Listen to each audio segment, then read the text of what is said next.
അപ്പോൾ ഇന്ന് Valentine's day ആണ് ഫെബ്രുവരി 14. അപ്പോൾ എല്ലാവരും സ്റ്റോറിയൊക്കെ ഇടുന്നുണ്ട് മൈ വാലന്റൈൻ എന്ന് പറഞ്ഞിട്ട്. ഇപ്പോൾ ശരിക്കും എന്താണ് ഈ വാലന്റൈൻ, ആരാണ് ഈ വാലന്റൈൻ, എന്താണ് വാലന്റൈൻസ് ഡേ? പറയാം. പണ്ട് റോമൻ കാലഘട്ടത്തിൽ അന്നത്തെ ചക്രവർത്തിയായിരുന്ന ക്ലോഡിസ് രണ്ടാമൻ ഒരു നിയമം കൊണ്ടുവന്നു.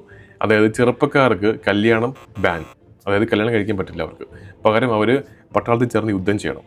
അപ്പോൾ അന്ന് പ്രണയിച്ചുകൊണ്ടിരുന്നവരുടെ അല്ലെങ്കിൽ പ്രണയിച്ച് ഒന്നിക്കാൻ തീരുമാനിച്ചവർക്കൊക്കെ ഒരു അടിയായിരുന്നു ഈ ഒരു നിയമം.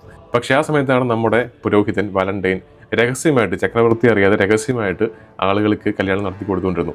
പക്ഷേ ഇത് ഒരു ദിവസം ചക്രവർത്തി കണ്ടുപിടിക്കുകയും വാലന്റൈൻ പുരോഹിതനെ പിടികൂടുകയും ചെയ്തു. അങ്ങനെ AD 2069 ഫെബ്രുവരി 14 ഈ പറഞ്ഞ വാലന്റൈൻ പുരോഹിതനെ ചക്രവർത്തി കൊന്നു. അപ്പോൾ ഈ മരിക്കുന്നതിന് മുന്നേ വാലന്റൈൻ പുരോഹിതൻ ഫ്രം യുവർ വാലന്റൈൻ എന്ന് എഴുതിയൊരു കത്ത് ഈ ജയിലറുടെ മോൾക്ക് കൊടുത്തായിട്ടൊരു കഥയുണ്ട്.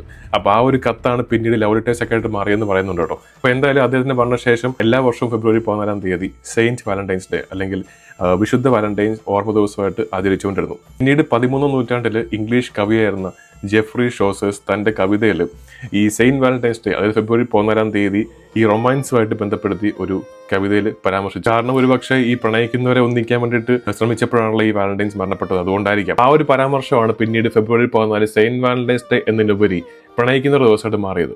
അതിനുശേഷം കവിതാക്കളൊക്കെ തങ്ങളുടെ പ്രണയം തുറന്നു പറയാൻ വേണ്ടിയിട്ടും ഈ കത്തുകൾ കൈമാറാനൊക്കെ ഫെബ്രുവരി 14 ചൂസ് ചെയ്തു. അങ്ങനെ ഒരു 18th സെഞ്ചുറി ഒക്കെ ആയപ്പോഴത്തേക്കും ഇതിലേക്ക് കുറച്ച് ബിസിനസ് കൊണ്ടുവന്നു. അതായത് ആദ്യമായിട്ട് പ്രിന്റഡ് വാലന്റൈൻസ് കാർഡുകൾ ഇൻട്രൊഡ്യൂസ് ചെയ്യുന്നു. അത് വൻ ഹിറ്റായിരുന്നു. പിന്നീട് ഈ വാലന്റൈൻ കാർഡുകൾക്ക് പുറമെ വാലന്റൈൻ സ്പെഷ്യൽ ചോക്ലേറ്റ്സ് കൊണ്ടുവന്നു, വാലന്റൈൻ ജ്വല്ലറീസ് കൊണ്ടുവന്നു, വാലന്റൈൻ പാക്കേജുകൾ വന്നു, വാലന്റൈൻ ഓഫേഴ്സ് വന്നു. അങ്ങനെ ഇന്ന് കാണുന്ന വാലന്റൈൻസ് ഡേ ആയിട്ട് മാറി. അപ്പോൾ എന്തായാലും എല്ലാവർക്കും ഹാപ്പി വാലന്റൈൻസ് ഡേ. ബൈ.